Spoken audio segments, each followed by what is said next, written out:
Alright, it's 2016, and Johnny just finished Mr. Lynch's class. I mean, not really, but they just finished the AP test.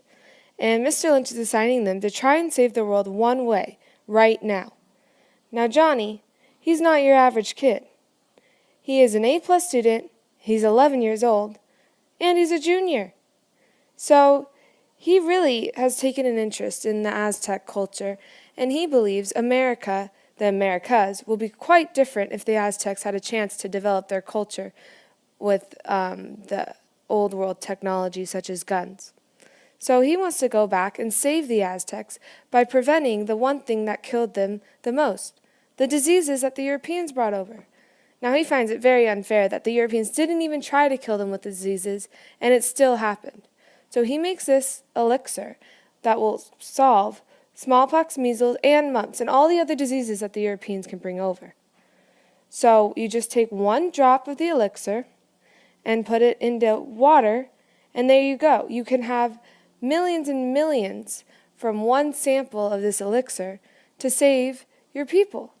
So, of course, he's going to go back in time, and he already has a time machine. He built it a while ago in his doghouse.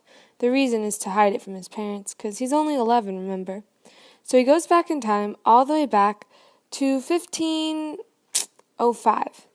Now, Montezuma II had taken over for his uncle for about 3 years now, and he wasn't the most liked because he often would take subjects from surrounding areas to use as sacrifice victims for their religion, which was very gruesome with decapitations and other gruesome ordeals.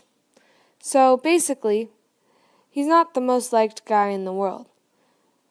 But Johnny believes that if he gives him the elixir, not only will he save the people of the Aztecs, but the Aztec people will come to appreciate Montezuma and follow his lead, thereby saving the Aztec culture. So he goes back all the way to when Montezuma was in charge, and he arrives right at the bottom of the temple. And he sees that there's guards, but it's no problem for Johnny because he's on his flying hoverboard or whatever it is. And he just goes straight up and meets with Montezuma. Now, he explains to Montezuma what his plan is about saving the world by giving him this elixir that'll save his people, and Montezuma jumps right on. So he calls like an all-Aztec meeting at the bottom of his temple. And everyone's there, and Montezuma tells them about this magical elixir that the gods brought him. And, of course, if it's from the gods, everyone's going to jump right on because, that was really important back then. I mean, they did have human sacrifices. So he gives each and every one of them a little bit of the elixir. And they all take it willingly.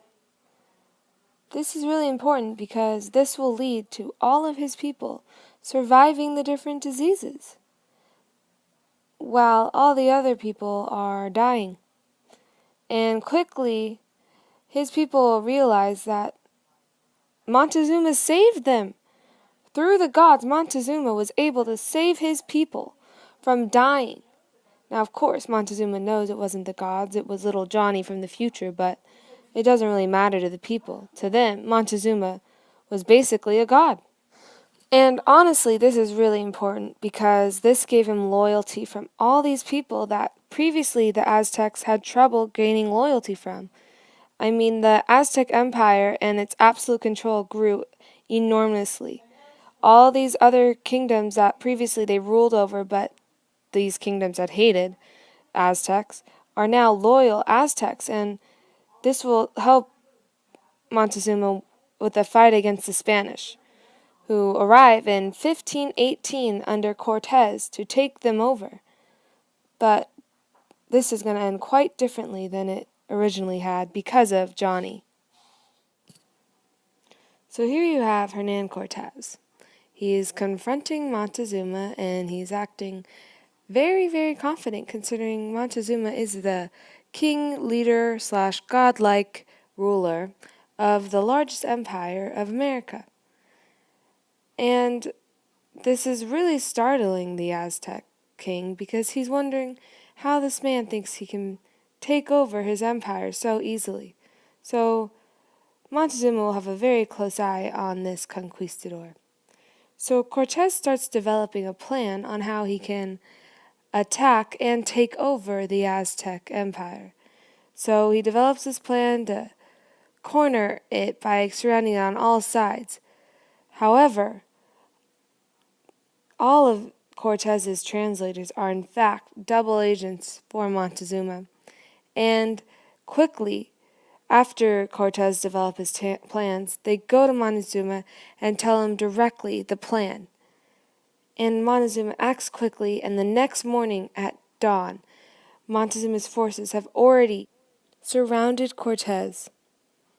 They were surrounded fully by hundreds and thousands of Aztecs who were all loyal to Montezuma because Montezuma gave them that vial to save them from the European diseases. Throughout the battle, many Spanish died. The Aztecs took their weapons. Cortez died. They had to surrender. And Montezuma took his position and showed how he had conquered Cortez. This was huge. This was a warning to all settlers of Americas. The Aztecs had defeated Cortez and the Spanish. They were not going to be giving in to anyone. They had guns and horses from the Spanish, who obviously left them behind when they had to surrender, and all of his people were loyal to him. The Aztecs were even more behind Montezuma now. They loved him. They believed they were his hero. Some said they were his god. And quickly, this gave Montezuma the power to start spreading out across Americas. At first, he started just in central Mexico, like with the surrounding areas, taking over areas that usually were not loyal to him, but he made sure they were loyal. Then he started going south. At the same time, English colonies were being set up in the north. But Montezuma was growing his empire quickly, and he was ruling it autocratically. No ifs, ands, or buts. He was ultimate say, and his people, they were okay with it. They believed that he had powers to talk to the gods. And this is what really will challenge the settlers of North America. These were still the same settlers that ended up causing the United States of America, the revolution that changed the world. But will their ideals be able to defeat this strong empire that has arisen? This empire that is ruled by a tyrant? Someone who is backed by religious meaning, just like the revolution, the American Revolution. This is a test of fate, and it will change the world forever. Did Johnny predict the right consequences? Has Johnny's choices led to a better world? Well, clearly, it is shown that it is not. Because the Aztecs are a warring empire, and Montezuma was a warring emperor. He quickly took over everywhere, and everywhere he went, he took captives, jailed them. And guess what happened to these people in jail? They were used as sacrifices. These were the Aztecs, don't forget. Johnny started to realize all of this when he saw the pain and suffering. He felt that it was a wrong decision of his. He saw people acting as slaves, people in jail, people dying, all because of his choice about Montezuma. He also noticed the lack of free speech, democracy, and rights that these people had. So Johnny's idea of saving the world by taking it into his own hands and giving the Aztecs the chance to spread their culture ended up backfiring. So he decided that it was time to go back to where he came from and fix it all, to not do what he had done, to not try and save the Aztecs. However, when he tried to go back, because so much had changed,